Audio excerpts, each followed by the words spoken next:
आज मेरा पति मुझे छोड़कर विदेश जा रहा था और मेरा रो रो कर बुरा हाल था। आखिर आज उनके जाने का समय आ गया था। मैं दरवाजे पर खड़ी थी जब वह मुझे अकेला छोड़कर चले गए। जाते हुए उन्होंने एक बार पलट कर देखा। उनके जाने के बाद मेरी सास ने मुझे बालों से पकड़कर घसीटा और कमरे में ले गई। कहने लगी, क्या पागल हो गई हो जो अपने पति के जाने पर ऐसे फूट फूट कर रो रही हो? पूरे घर में अपशगुन फैला रही हो। चुप करके यहीं बैठो, वरना पता नहीं मेरे बेटे का सफ़र कैसे गुजरेगा। मेरी सास ने मुझे डांट दिया। इस समय मैं वहीं चुप होकर बैठ गई। शाम को जब मैं उठी तो मेरा दिल बहुत बेचैन था। मेरी सास मुझे घूर रही थी सर से पैर तक। वह मुझे ऐसे देख रही थी जैसे मुझे किसी खास काम के लिए देख रही हो। फिर मुझे अपने पास बुलाकर बोली, यह लाल दुपट्टा क्यों ओढ़ रही हो? यह तो सुहागनों की निशानी है और तेरा पति तो विदेश चला गया है। अब तू यह दुपट्टा उतार और काले रंग की चादर ओढ़ ले। अच्छा नहीं लगता, तेरा पति विदेश में है और तुम किसके लिए ऐसे सज सवर कर बैठी हो? सास की बात सुनकर मैं हैरान हो गई, क्योंकि मेरा पति काम से विदेश गया था। भगवान ना करे मैं विधवा तो नहीं हुई थी, लेकिन सास की जिद के आगे मुझे उनकी बात माननी पड़ी। उसी समय मैं अपने कमरे में गई और मैंने अपनी अलमारी से एक काले रंग की चादर ओढ़ ली। वैसे तो मुझे यह काले रंग पसंद नहीं था, सिर्फ रवि की जिद पर कभी कभी पहन लेती थी, मगर आज अपनी सास के कहने पर मुझे यह रंग हमेशा के लिए पहनना पड़ रहा था। वह चादर ओढ़कर मैं बहुत ज़्यादा उदास हो गई और अपने कमरे में ही लेट गई। जब तभी मेरी सास ने मुझे आवाज़ लगाई। मैं तो अपने गम में भूल गई थी कि पूरे घर की जिम्मेदारी मेरे ऊपर ही है, सारा काम मुझे ही करना पड़ता। अगले दिन की रात जब तक मैं बहुत थक चुकी थी, मैंने अपने दिल में सोच लिया था कि मैं यहाँ नहीं रहूँगी। जब मेरा पति ही यहाँ नहीं है तो मेरा ससुराल में क्या काम? घर में रात भर इस बारे में सोचती रही और जब सुबह उठी तो मैंने अपना सर पकड़ लिया। मेरी सास पूछने लगी कि तुम्हें क्या हुआ है? मैंने कहा कि मेरे सिर में दर्द है और बुखार भी है। मेरा दिल बहुत घबरा रहा है, मैं अपने मायके जाना चाहती हूँ। वैसे यह एक बहाना था जिसकी वजह से मुझे अपनी सास से छुटकारा मिल जाता और मैं अपने मायके चली जाती। लेकिन मेरी सास को तो जैसे किसी की फिक्र ही नहीं थी। कहने लगी कि मामूली सा तो बुखार है, शाम तक उतर जाएगा, और अगर नहीं उतरा तो मैं तुम्हें डॉक्टर के पास लेकर जाऊंगी। मेरी सास ने मुझे तसल्ली दी, मगर मैंने उनसे कहा कि मुझे मायके जाना है। मैं अपनी माँ से मिलना चाहती हूँ। उनसे मिलकर मेरे दिल का बोझ हल्का हो जाएगा। वह हंस कर बोली कि तेरे दिल पर कौन सा बोझ है जो तुझे हल्का करना है? उन्होंने मेरा मजाक उड़ाया। हम भी तो 1 साल तक अपने पति से दूर रहते थे। ऐसा लग रहा था जैसे वह मुझे अपने साथ किए गए सलूक का बदला ले रही हो। मैं परेशान खड़ी थी कि उन्होंने मेरा कंधा थपथपाया और मुझसे कहने लगी कि यहाँ पलंग पर आकर बैठ जाओ, और कहा कि यहाँ से उठना नहीं जब तक मैं वापस न आ जाऊँ। मैं वहीं बैठी रही। मेरी सास कमरे में से एक लाल रंग के तेल की बोतल लेकर आई और मुझसे कहने लगी कि पैर ऊपर करके ठीक से बैठ जाओ। पता नहीं अब यह मेरे साथ क्या करने वाली थी। मैंने दिल में सोचा। मेरी सास ने उस लाल रंग की बोतल से थोड़ा सा तेल अपने हाथ पर निकाला और वह मेरे सर पर लगाने लगी। वह तेल बहुत अजीब सा था और मुझे उससे जलन हो रही थी। ऐसा लग रहा था जैसे मेरे सर के बालों में किसी ने तेजाब डाल दिया हो। मेरी सास ने मेरा सर दबाना शुरू कर दिया और साथ ही मालिश भी करने लगी और कहने लगी कि अब तुझे आराम हो जाएगा। यह ऐसा तेल है जिसे 8-10 दिन तक लगाने से तबीयत ठीक हो जाती है। यह तेल हमारे घर में पहले इस्तेमाल होता था, बल्कि मेरी सास भी मुझे यही तेल लगाया करती थी। अब मैं वहीं पर बैठी रही। सर के दर्द का बहाना तो कर लिया था, लेकिन मैं बुरी तरह फंस गई। इस कड़वे तेल की मालिश करवाना मुझे बहुत बुरा लग रहा था। आधे घंटे के बाद मेरी सास ने मल मल कर मेरा सिर छोड़ा। तभी किसी ने दरवाज़ा खटखटाया। मैंने दरवाज़ा खोला तो सामने एक औरत खड़ी थी। यह मेरी सास से रोज़ाना मिलने आया करती। उसे देखते ही मेरी सास खुश हो गई और बोली, आज शालू मैं तेरा ही इंतजार कर रही थी। देख, मेरी बहू के सर में इतनी शदीद दर्द था, मैंने उसे मालिश की तो सही हो गया। और थोड़ी देर बाद उनके लिए चाय बनाकर लाई। मेरा दिल बहुत भारी हो रहा था, चाय पीने से भी जैसे उल्टी आ रही थी। मैं इस समय अपने कमरे में जाकर लेट गई और मुझे जल्दी ही नींद आ गई। रात के 8 बजे मेरी आँख खुली तो देखा कि मेरी सास ने खाना बनाकर तैयार कर लिया था। मुझे प्यार से बुलाया और कहने लगी कि आजा, आकर खाना खा ले। मैंने खाना खाया, लेकिन मेरे मुँह से टेस्ट ही बदल चुका था। इस तेल ने तो मेरी तबीयत और ज़्यादा ख़राब कर दी। मैंने खाना खा लिया। हैरत मुझे तब हुई जब मेरी सास ने मुझसे कहा कि तू जाकर अपने कमरे में सो जा। ऐसा होता नहीं था, बल्कि खाना खाने के बाद वह मुझे अपने पैर दबाने को कहती और कभी मुझे बर्तन धोने को कहती। लेकिन आज मेरी सास मुझ पर कुछ ज़्यादा ही मेहरबान हो रही थी, जो कि मुझे समझ में नहीं आ रहा था। खैर, मैं अपने कमरे में आकर सो गई और मुझे इतनी गहरी नींद आई जैसे किसी ने मुझे नशा दे दिया हो। सुबह तक मैं सोती रही, मुझे कुछ होश ही नहीं रहा। सुबह उठी तो मेरा सर बहुत भारी हो रहा था, यहाँ तक कि मुझसे चला भी नहीं जा रहा था। मैंने अपने सास से कहा, माँ जी, आपने तो मेरी तबीयत ठीक करने की बजाय उसे और भी बिगाड़ दिया है। अब तो मुझसे चला भी नहीं जा रहा। मेरा दिल भी बेचैन हो रहा था। मेरी सास ने हंसकर कहा, अरे बेटी, 8-10 दिन बाद ही तो यह तेल असर करेगा। अभी तो तेरी तबीयत खराब है और इस तेल से शुरू में ऐसा ही होता है। सास की बात सुनकर मैं कुछ सुकून से हो गई, लेकिन मुझे बहुत अजीब सा लग रहा था। अगली रात भी जब मेरी तबीयत ऐसे ही खराब रही तो मैंने सोचा इस तेल की मालिश से छुटकारा पाने का यही एक तरीका है कि मैं अपनी सास की तेल वाली बोतल ही कहीं छुपा दूं।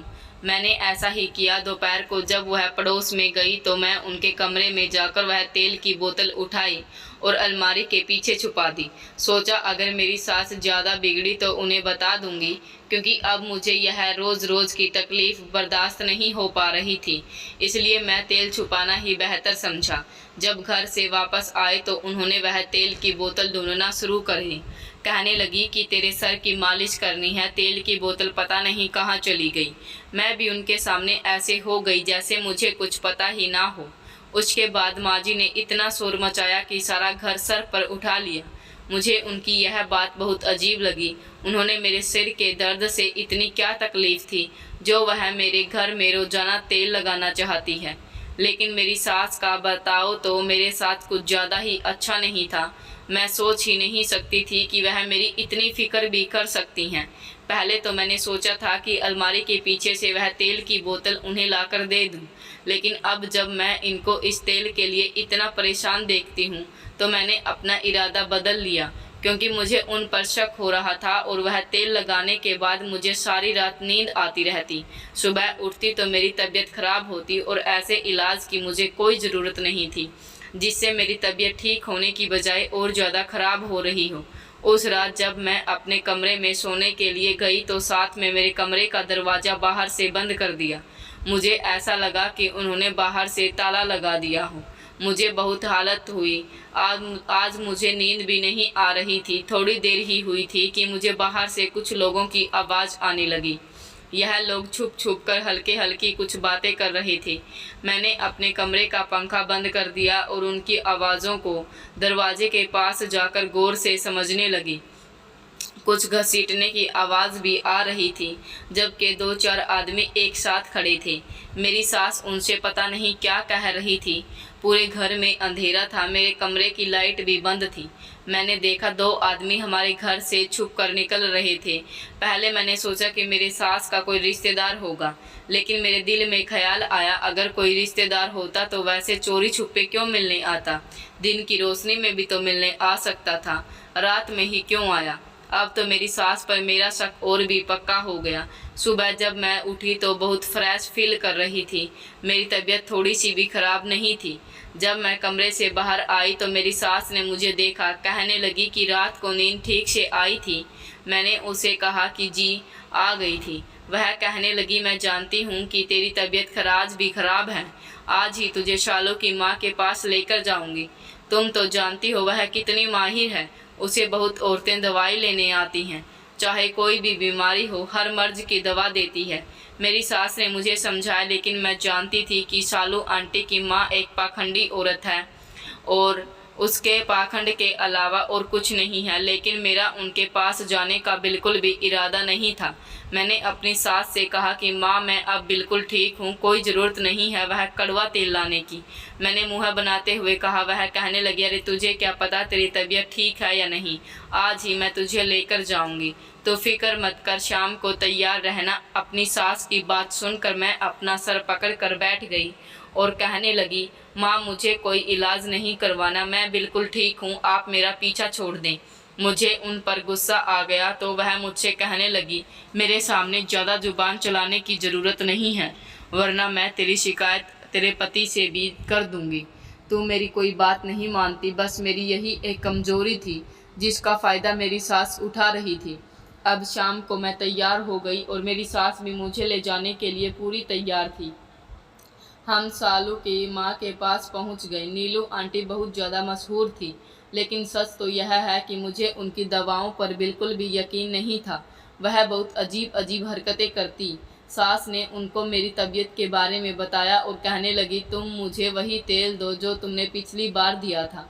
सास की बात सुनकर वह थोड़ी देर खामोश रही और फिर एक लड़की को आवाज़ दी और उससे वह तेल की शीशी लाने को कहा। वह लड़की तेल की शीशी लेकर आई और उसने मेरी सास को दे दी। मेरी सास ने उनका शुक्रिया अदा किया और फिर मुझे लेकर घर वापस आ गई। उस तेल को लाने के बाद मेरी सास बहुत खुश लग रही थी। ऐसा लग रहा था जैसे उन्हें कोई खजाना मिल गया हो। मुझे यह सब देखकर बहुत ज़्यादा बुरा लग रहा था, लेकिन मैंने भी अपने दिल में स्टिक कर लिया, कुछ भी हो जाए अपनी सास को यह तेल अपने सर पर नहीं लगाने दूंगी। मेरे दिमाग में आइडिया आया और मैंने वही किया। मैंने इस जैसी शीशी ली और उनमें सरसों का तेल लिया और इसमें लाल रंग मिला दिया। जो तेल मेरी सास लाई थी वह मैंने पेड़ों में फेंक दिया। मेरी सास को जरा भी इस बात का एहसास नहीं हुआ कि मैं वह तेल की बोतल बदल दी है। रात को रोज़ की तरह मेरी सास ने मुझे अपने पास बुलाया और मेरे सर की मालिश करने लगी। तेरी तबीयत ठीक हो जाएगी, जबकि मुझे तो कोई बीमारी भी नहीं थी। खैर मैं अपने कमरे में आ गई, लेकिन मुझे नींद नहीं आ रही थी। मेरी तबीयत अब बिल्कुल ठीक थी, मुझे थकावट भी नहीं हो रही थी, जबकि उस तेल की मालिश के बाद मेरा सर भारी हो जाता। मैं अपने बिस्तर पर जाकर लेट गई। थोड़ी देर बाद मुझे वही आवाज़ आने लगी। आज मेरे कमरे का दरवाज़ा अंदर से नहीं बाहर से बंद था। मुझे आवाज़ आने लगी तो मैं अपने कमरे से बाहर आई। देखा तो यह आवाज़ मेरी सास के कमरे से आ रही थी। मैंने अपनी सास के कमरे की तरफ गई और मुझे देखकर बहुत ज़्यादा हैरत हुई कि 3 लड़के मेरी सास के कमरे में बैठे थे और वह उन्हें मेरे दहेज का सामान दे रही थी। उन लड़कों ने अपने चेहरे पर नकाब ढक रखे थे। तभी मेरी समझ में सब कुछ आ गया कि यह मेरे दहेज का सामान। यह सोचते ही मुझे चक्कर आने लगे। मैं दरवाज़ा खोलकर उनके कमरे के अंदर चली गई और अपनी सास के सामने जाकर खड़ी हो गई। मैंने उनसे कहा कि माँ जी, यह लोग कौन हैं और मेरे दहेज के बर्तन आप इन्हें क्यों दे रही हैं? मुझे देखकर मेरी सास के चेहरे का रंग उड़ गया और कहने लगी, तू यहाँ कैसे आई? मैं तुझे कहा था कि अपने कमरे में जाकर सो जाओ। वह अपनी गलती छुपाने के लिए उल्टा मुझे डांट रही थी। मैंने उनसे कहा कि माँ, मैं सो नहीं सकती, जो मैंने आपसे पूछा है मुझे उसका जवाब दो। कहने लगी कि तू होती कौन है मुझसे पूछने वाली? वह उल्टा मुझ पर गुस्सा करने लगी।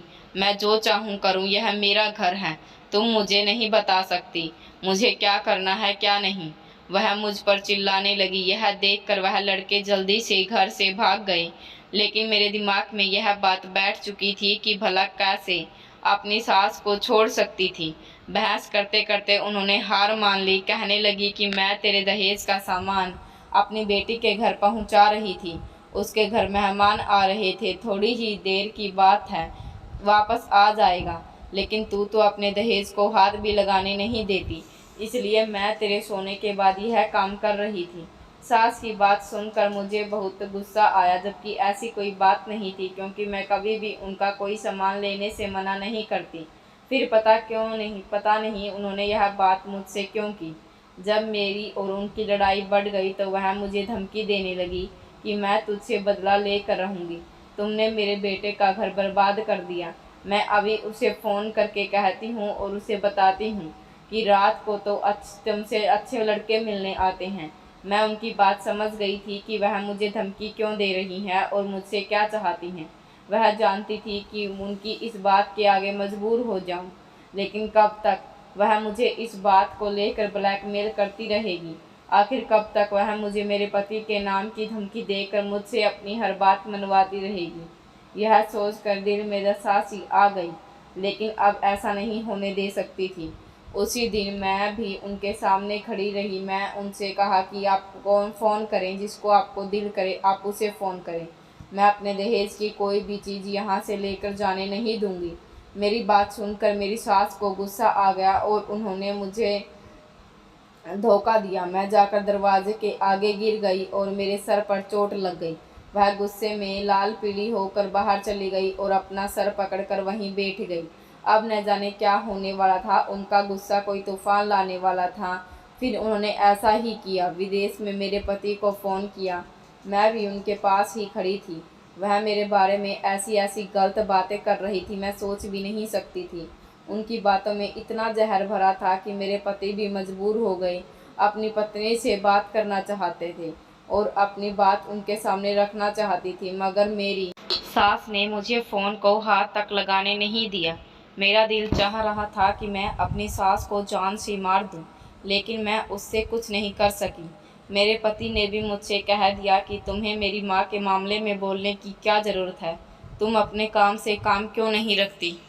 मैं तुमसे कल सही से बात करूंगा। मेरा दिल कांप रहा था। मेरा पति बहुत गुस्से में था। जाहिर है उनकी माँ ने मेरे बारे में जो बात कही थी, कोई भी इज्जतदार आदमी अपनी पत्नी के लिए बर्दाश्त नहीं कर सकता, लेकिन मैं तो ऐसा कुछ नहीं सोच भी नहीं सकती थी।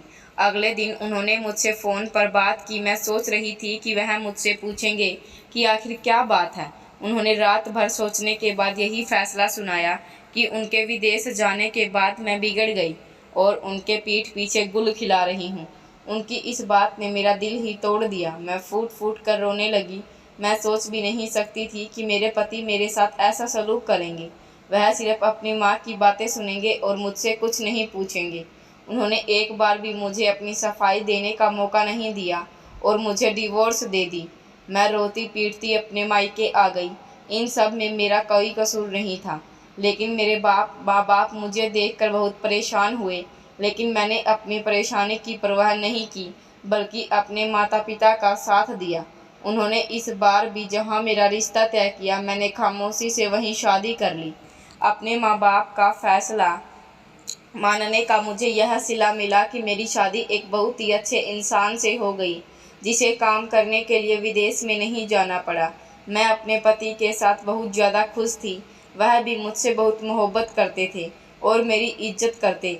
मुझे लग रहा था कि अब मेरी ज़िंदगी खुशी खुशी कटेगी। एक दिन मुझे अपने मोहल्ले की एक औरत मिली, जो बातों बातों में वह मेरी सास के बारे में बातें करने लगी। मैंने पूछा कि वह कैसी हैं। उनकी हालत पर वह अफसोस करने लगी और कहने लगी कि उनकी हालत तो बहुत ज़्यादा ख़राब है। मैंने कहा क्यों, उन्हें क्या हुआ? तो उसने मुझे बताया कि तुम्हारी सास को तो तुम पर जुल्म करने की आदत थी, लेकिन जब उनके बेटे ने दूसरी शादी की तब वह बहुत ज़्यादा खुश थी, क्योंकि राधा एक बहुत अमीर घर की लड़की थी और वह बहुत सारा दहेज लेकर आई। लेकिन उस लड़की ने आते ही तुम्हारी सास को सीधा कर दिया। राधा अपनी सास की कोई बात नहीं मानती और अपने पति के सामने ऐसी ऐसी बातें करती कि वह बुढ़िया कुछ नहीं कर सकती।